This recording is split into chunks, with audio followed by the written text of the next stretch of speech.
Initiative fédérale, responsabilité en matière de téléphonie mobile, les auteurs sont responsables des dommages causés par la téléphonie mobile. Le 22 octobre 2019, l'initiative fédérale Responsabilité en matière de téléphonie mobile a été lancée. L'initiative a été lancée par l'association du même nom.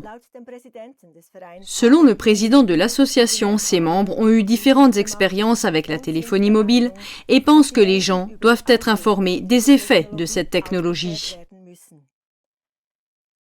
L'association est composée de citoyens politiquement indépendants de différentes régions de Suisse.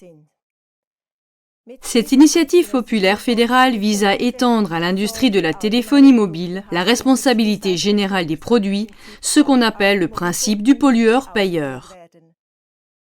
Veuillez voir ci-dessous le clip officiel de l'association Responsabilité en matière de téléphonie mobile.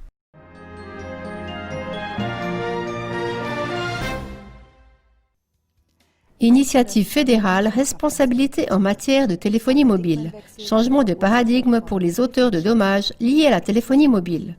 Que demande l'initiative responsabilité en matière de téléphonie mobile? La Constitution est modifiée comme suit. Article 74A, responsabilité en matière de téléphonie mobile.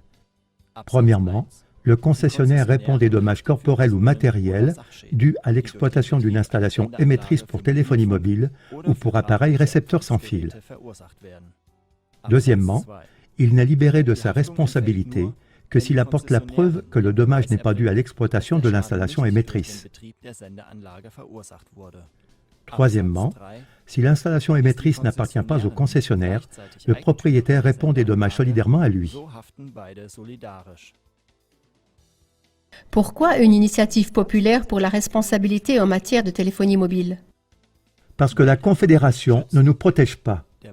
La Confédération n'a aucun intérêt à protéger la population des dommages de santé causés par la téléphonie mobile, étant donné qu'elle possède 51% des actions de Swisscom. Ainsi, les intérêts économiques priment. Jusqu'à présent, elle a laissé entendre que l'exploitant d'une station de téléphonie mobile n'est pas responsable si cette station est exploitée de manière juste selon la législation en vigueur, valeurs limites. Parce que les valeurs limites ne nous protègent pas. Les valeurs limites ne protègent contre la chaleur provoquée par la téléphonie mobile que dans un délai de 30 minutes. Les effets à long terme dépassant les 30 minutes et tous les effets biologiques jusqu'au cancer ne sont pas pris en compte. Tout comme la nocivité du rayonnement radioactif ne peut être mesurée et déterminée à l'aide d'un thermomètre, il en est de même pour la nocivité du rayonnement de la téléphonie mobile.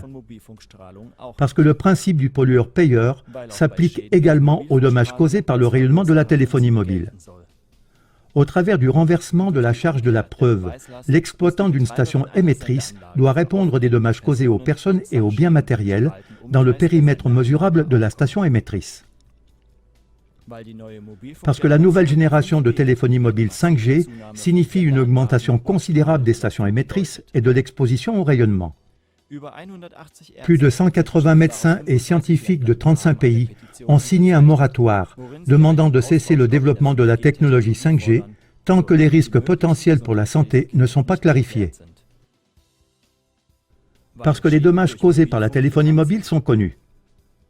Les effets biologiques dus au rayonnement de la téléphonie mobile, comme par exemple des maux de tête, des troubles du sommeil, l'épuisement peuvent être prouvés, ou encore l'agglutination des globules rouges après 3 minutes d'appel téléphonique. De nombreuses études ont prouvé des problèmes de santé chez les humains et chez les animaux déjà après la mise en service d'une antenne 2G près d'une ferme. Dès que l'antenne est enlevée, les veaux sont de nouveau en bonne santé. Pour un niveau normal d'exposition aux ondes de téléphonie mobile, la croissance des plantes est déjà entravée, ce que chacun peut tester avec le cresson par exemple. Parce que personne ne peut être contre. Ceux qui prétendent que les dommages causés par la téléphonie mobile n'ont pas été prouvés doivent d'autant plus signer ici, car il s'agit seulement de répondre des dommages réellement causés. C'est pourquoi signez l'initiative Responsabilité en matière de téléphonie mobile. Si vous remplissez une feuille de signature avec 8 signatures et que de ces 8 signataires, vous en trouvez 3 qui remplissent à leur tour une feuille de signature et trouvent eux-mêmes 3 autres signataires qui continuent, alors vous aurez déjà 291 200 signatures à la 6e étape. Il y a donc 8 signatures à chaque fois et 3 signataires qui continuent. Ensemble, nous pouvons faire bouger les choses.